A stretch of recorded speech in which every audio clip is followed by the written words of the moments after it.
Before we get started, we love starting out with a quote or a poem. And our theme for this month is A Wrinkle in Time, Leaving Complaining Behind.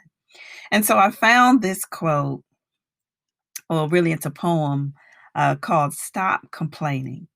And I could not find who the specific poet was.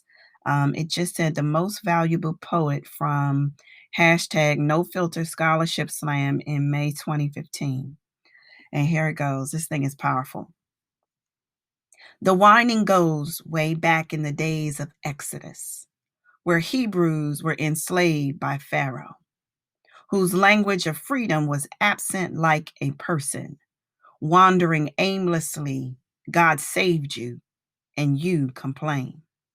The moping of not being able to drink water when God instructed Moses to strike a rock. Water gushed out powerfully so no one dies from dehydration. You crying like a baby because God's plan was questioned when he gave his word that you will all be fed with bread and meat, but it still wasn't enough. The audacity of mumbling under nonsense under your breath that you wanted to go back to Egypt, that same place where you all were walking down memory lane all over again, where enslaved was first commenced, how ungratefully appreciative you are. Reminds me of people in this day and age. We're bickering in everyday rituals that fails to recognize the sacrifices one makes in creating a platform so life can be a little easier for you. People complain there is no snow. So when there is snow, people still grumble with annoyance that it is insensible if it's cold. You're moping if it's hot. You're fussing. Barack Obama is half black. Therefore, it's not enough that he's a man of color that rewrote history that many thought would never even happen. People are never satisfied. So do me a favor and stop whining. You get what you deserve unless you're going to do something that contributes importance. Stop complaining and deal with it. Let me say, when I found this poem, I was like, what in the world? Who wrote this masterpiece right here? This is so powerful. This gets 3 snaps. I'm telling you, this poem is I would say it's the very essence of what we all are guilty of. And that is complaining. It is something that we don't think of as a sin. We don't think of as a problem. We don't think of as being unappreciative. We don't even think of as negative, and oftentimes we act as if it's just speaking the truth about whatever is going on. But really,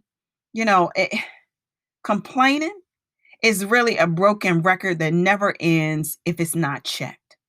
And so I love how the poet used the children of Israel to emphasize the magnitude of how complaining serves no purpose. When you think about the scriptures, the children of Israel were a notorious group of complainers that failed to realize what God was doing in the moment and what he had planned and ordained for their future. The sad part about the story was as soon as they became free, they started focusing more on what they didn't have versus what they did have. And this is the same for us. This is another setback that we need to leave behind in 2020, complaining. And so we focus more, like I said this before, we focus more on things that we don't have or that's not going on in our lives versus the things that we do have. And I spoke with someone just the other day who I hadn't spoken to in a while, and I asked her how she was doing. And she said, "Well, I'm hanging in there." And I said to her, I think you're doing a little more than just hanging in there, ma'am, right? You're alive. You're not on a ventilator struggling to breathe. You're not fearful of going to sleep because you're afraid of dying alone. There's so many people who died this year, and you are still here, which means you are better than hanging in there. So stop complaining. So say that to yourself, stop complaining. And so it's all about our mindset and how we process what we honestly should be thankful for. This is a form of complaining, and we don't even realize it because God's mercies are new every morning, and we have to make an adjustment and be thankful for every second, every moment of the day that he gives us. No matter what, John 16:33 says, in this world we will have trouble. But guess what? He's already overcome it for you.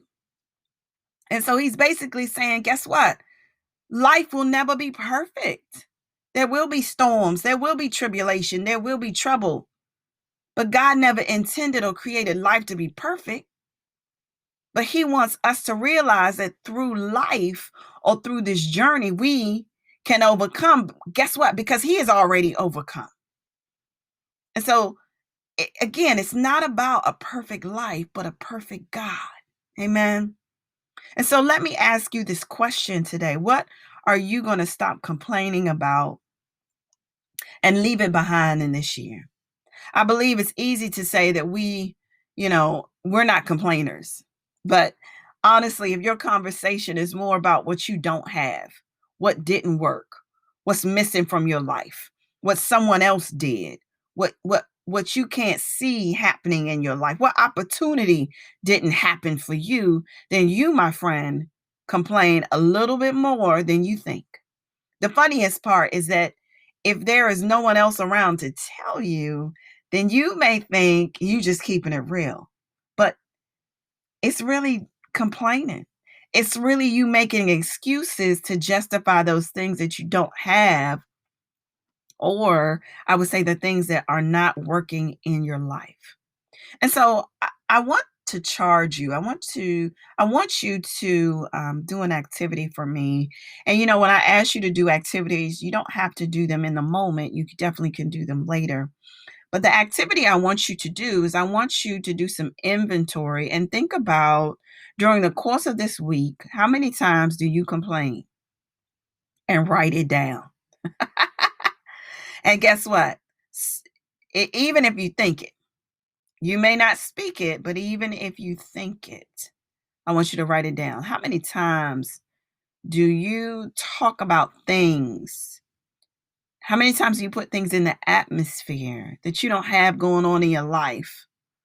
Either you say it to yourself or you say it to other people versus the things that you really have in your life and you fail to appreciate it. And so this was the problem with the children of Israel.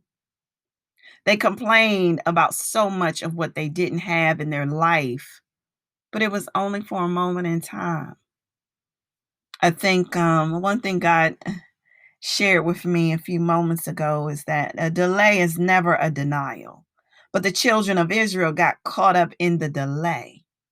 See, God had already promised the promised land, but they got caught up in the delay, and the delay caused them to complain. And so, even in spite of that place of uncertainty, that place of the unknown, that place that they had never been before, which was freedom, right? We're talking about freedom. God provided for them to infinity beyond. He provided shelter and food and water, sunlight for their journey, where to walk, where to travel to, protection. They were protected in the land. They were free to live. But still they complained about every single little thing. Even had the audacity to complain about their leader Moses, who led them out of bondage. It was like every blessing that God gave them wasn't enough. They were delivered out of slavery, out of bondage, torture, neglect, physical, mental, psychological, sexual abuse, dehydration, exhaustion. malnutrition, manipulation, and still they complained. God delivered them from all of that. In some kind of way, they forgot God. They forgot what God did for them. And just like us, we forget. And so, in the journey of getting to the promised land, the children of Israel doubted God's provision and started doing things that were disrespectful and dishonored God. They created and started worshiping a golden idol, a calf idol. Even Moses' siblings started questioning his leadership. They complained and whined about conquering the land because of the giants. They complained about the water being bitter. Even had the audacity to complain about God. See, the problem with complaining is that sometimes God gets tired. He gets tired of hearing you murmuring and complaining. And so he got tired of the children of Israel complaining. And as a result, he had to pull out his whip. He had to pull out his belt. And various things happened as a result of their complaining. For example, the Lord ordered the Levites to kill 3,000 people. A great plague was sent. Miriam was stricken with leprosy and so forth. And even while God decided to pull out his belt, Moses, their leader, still tried his best to intercede for God's people. But sometimes God just gets sick and tired. And when he gets sick and tired, you never know how he will respond. The question lies in, how do we stop complaining and leave it behind in 2020? How do we stop focusing on the things that we don't have versus the things that we do have? So now I want to talk about some things and some tips on how to leave complaining behind in this year so that you can walk into a new year with a new perspective and a new attitude.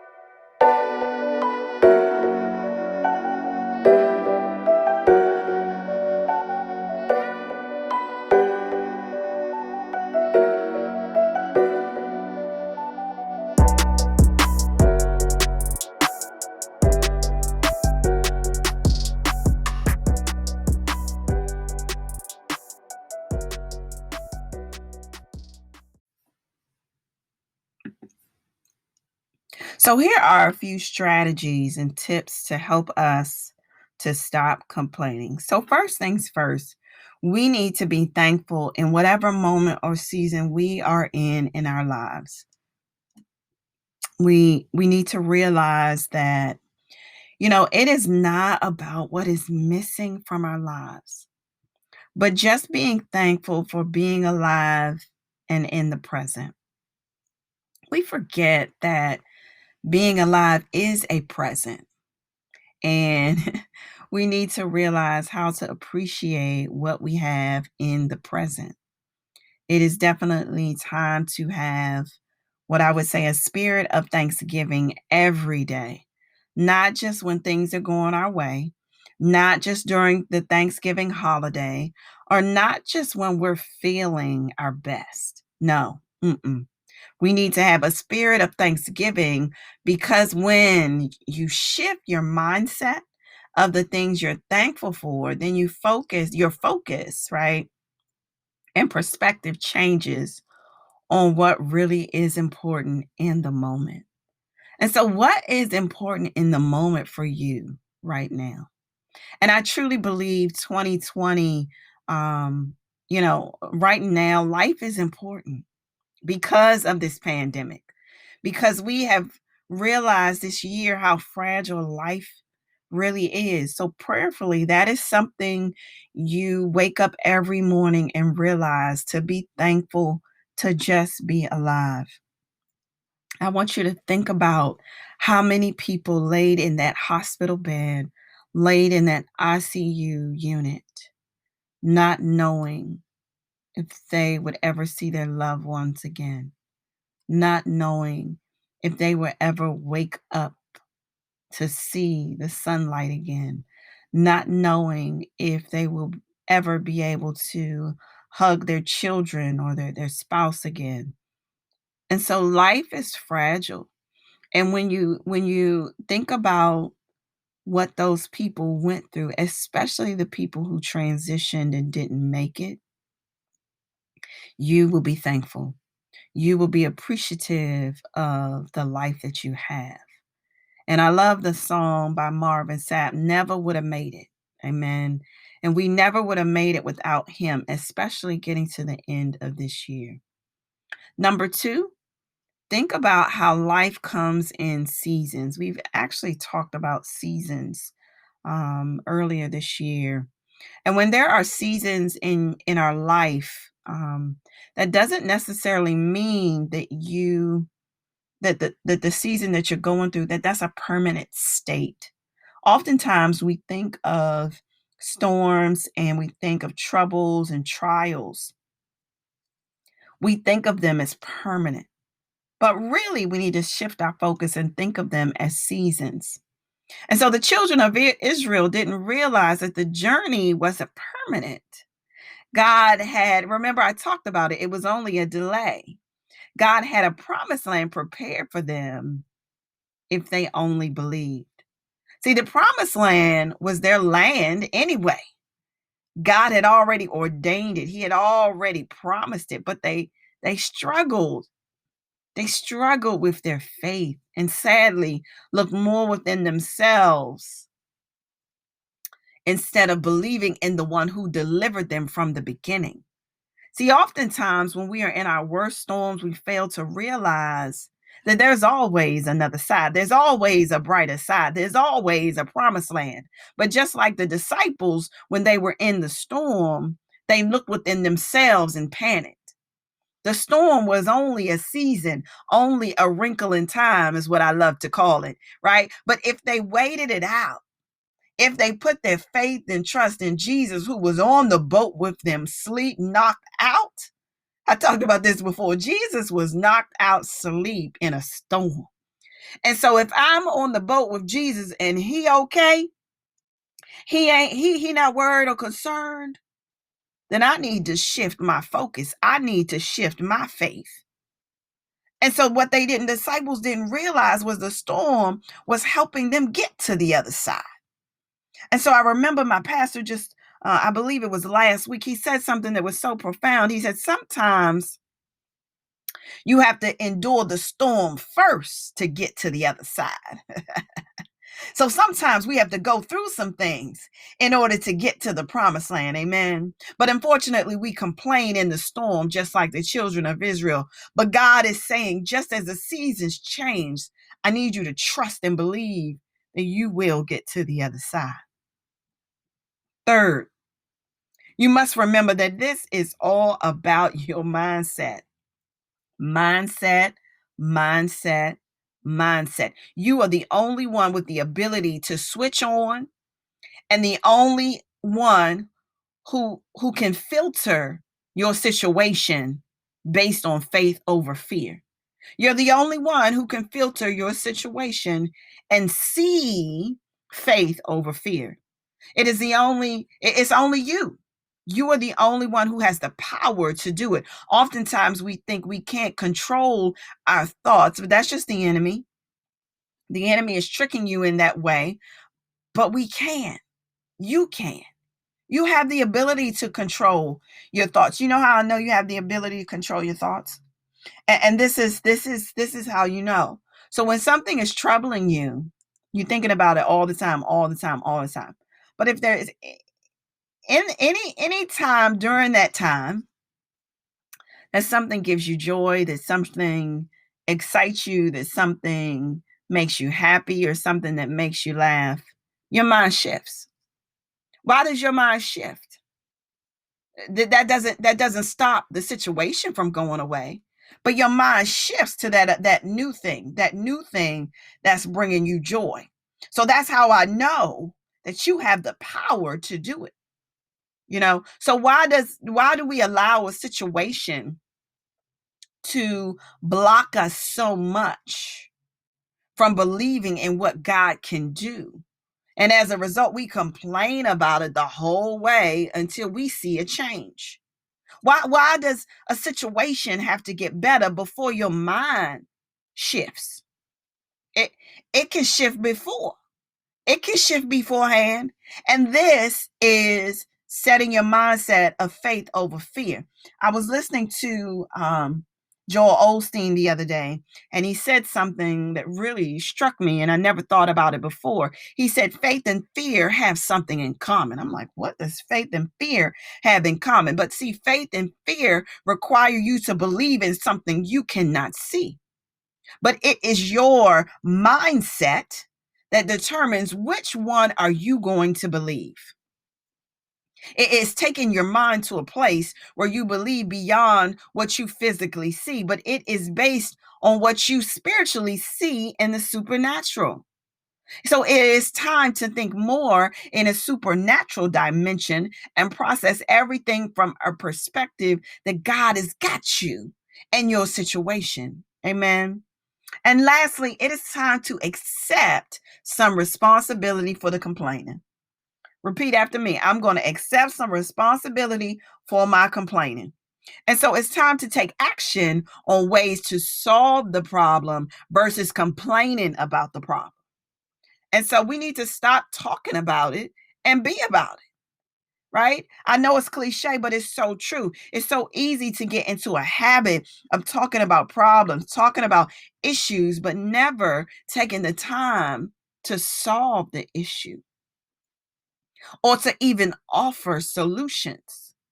It's time to be more solution focused instead of complaining focused. Amen. And so this not only applies to your personal life, but work, school, family, marriage, raising children.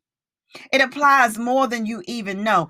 Even if a complaint comes up in your head before you even utter the words, think about solution focus. Think about how you can solve the problem, how you can figure out the problem before giving it power in the atmosphere.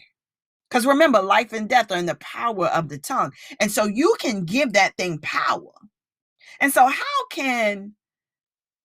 think about this. How can I think about these examples? How can I make life better for me? How can I improve the overall quality of my life for me when there are people right now who aren't in their right minds to even do so? How can I remove negativity and negative people from my life instead of complaining how much they work my nerves? How can I manage my time better so that I do not complain about a job that I have when a lot of people lost their jobs and can't feed their family? How can I deal with my gold digging family so that they understand my boundaries and that I am not Bank of America? How can I stop complaining about my husband and things that he doesn't do around the house when there's so many women who are being physically abused by their husband with no peace?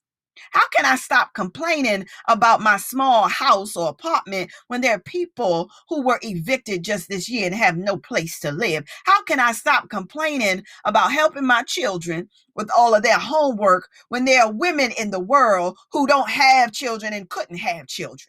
How can I complain about not being able to socialize with my friends when there are so many people who died this year and will never be able to hang out and socialize again? How can I complain about not being able to go to the gym to work out when there are people in the world who've lost the ability to breathe because of having COVID? How can I complain about not being able to travel around the world like I used to when there are people who don't even have the money to have their own car? How can I mean, I can go on. I really can go on. These are a lot of examples here, but it's time to stop complaining and leave it behind in 2020. Now, don't forget, the children of Israel complained and they never got to enter the promised land. And so I really want you to do this activity and write down how many times you complain. How many times in a week? I mean, it could be even in a day for you. You may need someone to help you out. You may need a friend to, or your spouse or somebody to help you out, to kind of figure that out. But you should figure it out on your own. It's time to make an adjustment. It is time to let go of the things that we don't have and focus more on the things that we do have. It's time to change our dialogue about who we are. It is time. It is time. I mean, after this year, if you are still alive and in the land of the living, you have a lot to be thankful for. But always remember one thing. Always remember, you do not want God to get sick and tired of your complaining. And he pulls out his belt. So be careful what you say. Be careful of what you put in the atmosphere, because life and death are in the power of the tongue. It's time to speak more life into the atmosphere than death. It is time to speak more positivity in the atmosphere than negativity. It is time to speak more good vibes in the atmosphere than bad vibes in the atmosphere. And so remember, you don't want God to pull out his belt. Remember that you have the power and the control over your mindset. Remember to be thankful for life. Remember everything that God has done for you. And I encourage you to speak life into the atmosphere today. Amen.